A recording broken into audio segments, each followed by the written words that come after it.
Tem Voz, sua TV online. Hoje o Tem Voz está aqui no Auditório Arthur Parada de São Joaquim da Barra, segunda noite da 16ª edição da Semana da Saúde. Hoje a palestrante é a médica intensivista e cardiologista, a doutora Paula Menezes Luciano. O tema é sobre a UTI no atendimento à população. E todos os detalhes sobre a segunda noite da Semana da Saúde você fica sabendo agora aqui no Tem Voz. Segunda noite da 16ª edição da Semana da Saúde aqui em São Joaquim, e já está aqui a palestrante da noite, a doutora Paula, que vai falar um pouquinho sobre a UTI, o atendimento na população, e vai ser muito importante essa palestra para abordar um pouquinho sobre esse atendimento tão importante, né, doutora Paula? Boa noite. O que você está preparando? Fala um pouquinho mais aí desse assunto para a gente. Boa noite. Bom, boa noite a todos. É um prazer estar aqui com vocês nessa semana e acho realmente muito importante trazer esse tema, né, para que as pessoas entendam melhor qual que é o papel da terapia intensiva no atendimento aos pacientes, né, principalmente os pacientes graves, né. A gente sabe que esse atendimento faz toda a diferença, né, e eu vou estar falando sobre isso durante a minha exposição, né. Nós vamos fazer um histórico inicial sobre a terapia intensiva, o que aconteceu no mundo e aqui no Brasil, e depois nós vamos falar, inclusive ilustrar um caso, uma situação real do dia a dia, e o que deve ser feito, o que a gente pode fazer de melhor, né, quais as indicações de UTI, e falar um pouco também das estatísticas, né, o que acontece no Brasil e aqui na nossa UTI de São Joaquim, que existe desde 2006, né, então nós vamos fazer aí o ano que vem 14 anos da inauguração da UTI, e a gente vem progredindo, né, tanto com o recurso humano quanto com o recurso tecnológico. E eu acho que vai ser muito interessante para todo mundo, tá? Eu espero que seja realmente motivante, que as pessoas que eu tire um pouco do medo, né, do que é uma UTI, e que na verdade os pacientes vão para lá para viver e não para morrer. Falando disso, seria a próxima pergunta também. Muitas vezes a gente ouve falar, olha, foi para a UTI, nossa, está nas últimas, não tem mais jeito. Na verdade não, é para um atendimento mais especializado, não seria isso, doutora? Sem dúvida, né? Na UTI a gente consegue cuidar melhor do paciente, vigiar de perto, né? A gente tem recurso humano e tecnológico para isso, e o mais importante é levar o paciente antes dele piorar, né? A gente já tem que prever que ele vai chegar numa situação crítica, que ele já está crítico, para que a gente possa reverter a situação.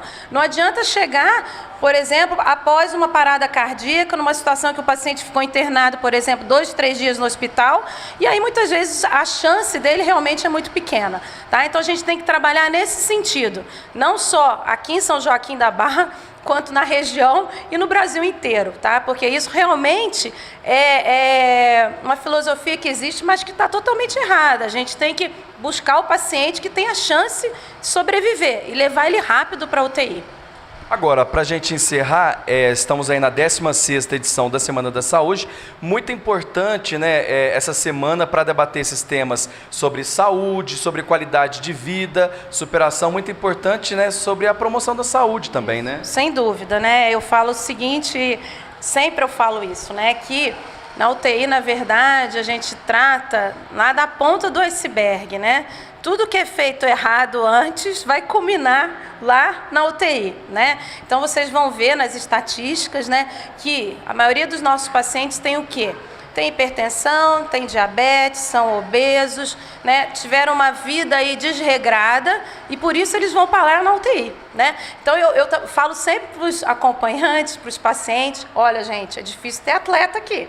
Tá? Atleta se sofrer acidente. Na maioria das vezes é essa população que vai para lá. Tá? E lembrando dos fumantes também. Tá? Uma população grande dos nossos pacientes fumam, desenvolvem doença pulmonar e vão acabar lá na UTI com a gente. Tá? E aí fica tudo mais difícil. Então promover saúde, sem dúvida, é essencial.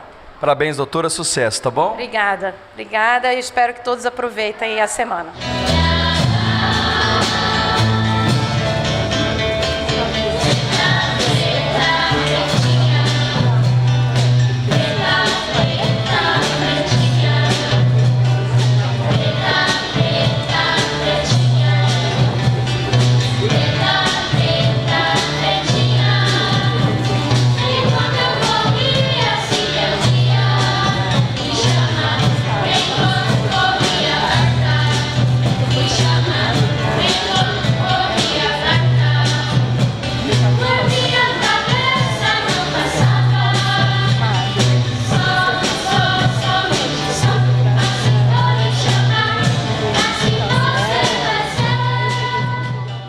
Dr. Rangel já está aqui na segunda noite da Semana da Saúde. Daqui a pouquinho começa a palestra com a doutora Paula, médica intensivista da UTI aqui da Santa Casa de São Joaquim. Dr. Rangel, segunda noite, o que a gente pode ter já dessa segunda noite da Semana da Saúde? Boa noite. Boa noite, Estevão. Olha, nós podemos ter uma expectativa muito grande pelo nível da palestra e pelo nível do profissional que vai ministrá-la. A doutora Paula, todos sabem, é uma médica cardiologista, intensivista, uma pessoa extremamente competente, carismática, dedicada à medicina. Falo isso porque ela faz parte do nosso corpo clínico como cardiologista na saúde.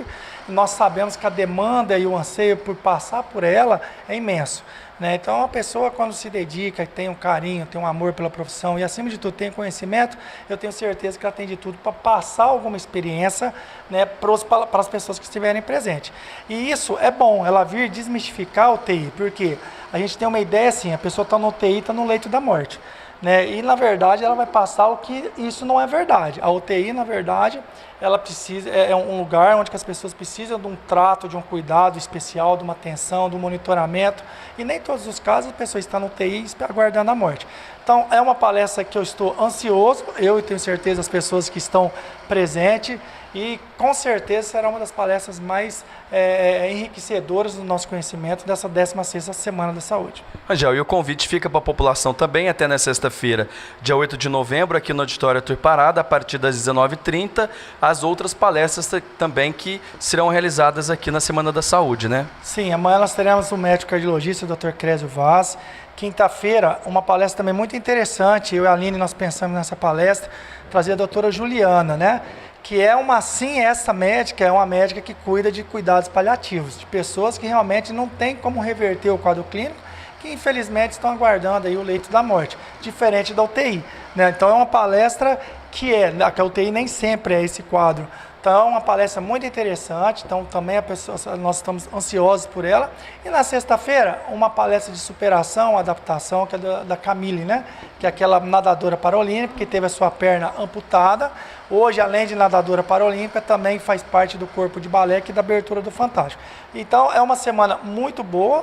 Eu agradeço novamente a Aline, que foi muito dedicada nessa questão de organização, junto aos demais funcionários da área de saúde, aos palestrantes, muito em especial a doutora Paula, a doutora Crésio, a doutora Juliana, que se prontificaram a dedicar parte do seu tempo de descanso para poder enriquecer os nossos conhecimentos.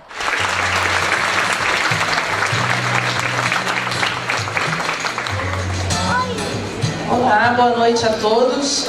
É um prazer estar aqui com vocês. Queria agradecer o convite aí do pessoal da Prefeitura e acho que os temas estão sendo bem interessantes nessa semana, Sempre falando de situações em que existem desafios, e que a gente tem que se propor a vencê-los, Então ontem foi sobre os limites, hoje a gente vai falar um pouco sobre UTI, que é uma especialidade em que a gente lida com desafios diariamente. Vocês vão ver um pouquinho aqui do tipo de paciente que a gente cuida e de tudo que a gente faz, com o intuito de salvar vidas, Então, a gente lida com esse desafio todo dia, É muito interessante. Eu abracei essa especialidade, vamos fazer quase 30 anos, Eu comecei em Ribeirão Preto em 92, logo que eu me formei, e hoje eu já tenho aí 27 anos de estrada. Aqui em São Joaquim, nós montamos a UTI em 2006 e desde então a gente vem num caminho de melhorias, vencendo dia a dia aí, os nossos desafios. Então eu fui convidada para falar sobre UTI, o atendimento à população, com o intuito também de tirar um pouco do medo das pessoas, porque todo mundo acha que vai para a UTI, se tiver alguém da família na UTI, que é para morrer. E a gente vai ver que isso é diferente. A gente vai mostrar aqui dados, tanto brasileiros quanto da nossa UTI também. Então, inicialmente, gostaria de falar um pouco do que nós vamos discutir. Eu vou fazer um breve histórico da terapia intensiva, vou comentar uma situação do dia a dia, né? Então, uma situação possível que vocês veem aí de um paciente que é atendida na unidade, na UPA, que depois vai para o hospital e acaba parando na UTI. Posteriormente, nós vamos falar um pouquinho da função da unidade de terapia intensiva, quais são as indicações de internação, como é que a gente prioriza o atendimento na UTI, e realmente isso existe embasamento teórico para isso, né? A gente tem que definir que tipo de paciente que vai para lá. Falar um pouco sobre as estatísticas das UTIs brasileiras, né? Existe um movimento há quase 10 anos buscando dados, né? Para que a gente possa melhorar o atendimento aos pacientes críticos. Falar um pouco sobre a nossa UTI e vamos concluir a nossa apresentação. Então, o histórico da terapia intensiva.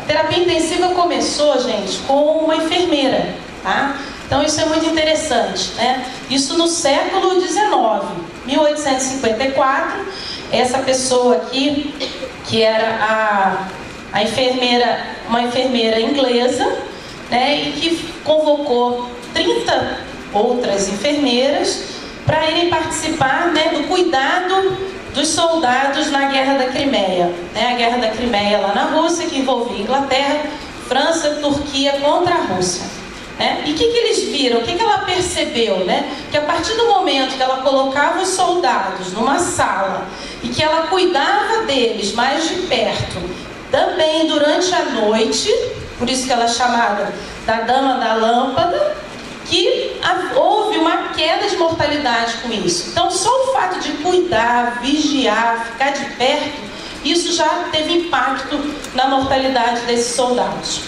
Posteriormente, em 1859, ela fundou a primeira escola de enfermagem no mundo, né, na Inglaterra, e ela viveu 90 anos, essa senhora. Tá? Ela deixou um legado aí de persistência, de capacidade, de compaixão e dedicação ao próximo. Então, uma paciente do sexo feminino, um exemplo, de 45 anos, né, ela foi encaminhada da UPA para o hospital, chegou lá na Santa Casa, né, ela veio com um quadro de dor nas costas, febre, dor para urinar e urina escurecida há 5 dias. Tá? Essa paciente havia feito uso de dipirona e Voltaren, sem melhora. Além disso, ela se encontrava apática, com extremidades frias e apresentando tontura levantada. Tá? Então, gente, toda vez que a gente estiver vendo um paciente, a gente tem que colher história, tá? Porque aí vem um raciocínio já do que a gente pode estar enfrentando. Tá? Além da história, a gente pega os antecedentes desse doente. Tá? É importante a gente saber se tem uma comorbidade, se esse doente já tem uma doença, o que ele toma de remédio. Então, era uma paciente diabética, hipertensa e obesa. Tá? Isso aqui é a maioria do nosso público lá na UTI. Tá? A gente vai mostrar isso também em números. Essa paciente fazia uso de insulina, metformina, losartana e hidroclorotiazida. Tinha um histórico já de litíase urinária, então tinha história de pedra no rim e apresentava infecções de repetição. Ah, então isso já liga a luzinha de alerta. Olha, eu estou diante de uma paciente cheia de fator de risco, para ter uma infecção urinária complicada e que pode evoluir com um quadro de infecção generalizada, de sepse. Tá? Físico, essa paciente estava agitada, pouco confusa, hipocorada, então ela estava meio pálida, né?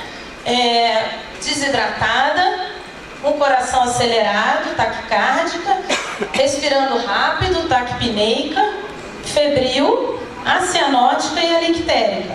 Tá? Então não estava nem amarela, também não estava roxa na periferia, mas ela estava gelada, lembra que eu falei? Então a pressão arterial dela era de 9/6, a frequência cardíaca de 120, a saturação, que é aquele aparelhinho que a gente põe no dedo, para ver o quanto que a hemoglobina está saturando de oxigênio, ele capta o quê? O nosso pulso aqui na periferia. Então, quando o paciente está mal perfundido, né? Ele está numa situação que a pressão dele está baixa, que os vasos da periferia são pouco irrigados, muitas vezes a gente não pega essa onda. Ah, então é isso aqui. A saturação não estava pegando bem. Não estava pegando, na verdade. A temperatura era de 39, os pulmões dela eram limpos, a ausculta cardíaca não tinha nada importante, só realmente estava taquicárdica. No exame da barriga, ela tinha uma dor, a palpação aqui do lado direito, que a gente chama dessa região aqui de flanco direito, né? E na perna ela tinha um discreto edema, tá? Estava um pouco inchada.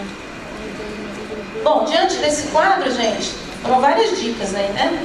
Fatores de risco para infecção urinária, né? A paciente que chegou confusa. Então, quando eu tenho uma situação de infecção grave, eu posso ter manifestação em qualquer órgão do corpo, tá? Então, o que a gente sempre fala, né? São 7 pontos que a gente pode ter comprometimento. Na cabeça, então o paciente pode estar confuso. No coração, ele pode estar taquicárdico, com pressão baixa. Na parte de coagulação, ele pode estar coagulando mal, ele pode estar urinando pouco, ele pode estar com comprometimento do fígado, tudo secundário à infecção, tá? Então, porque às vezes as pessoas perguntam assim, não, doutora, mas tem uma infecção de urina, por que o paciente está amarelo?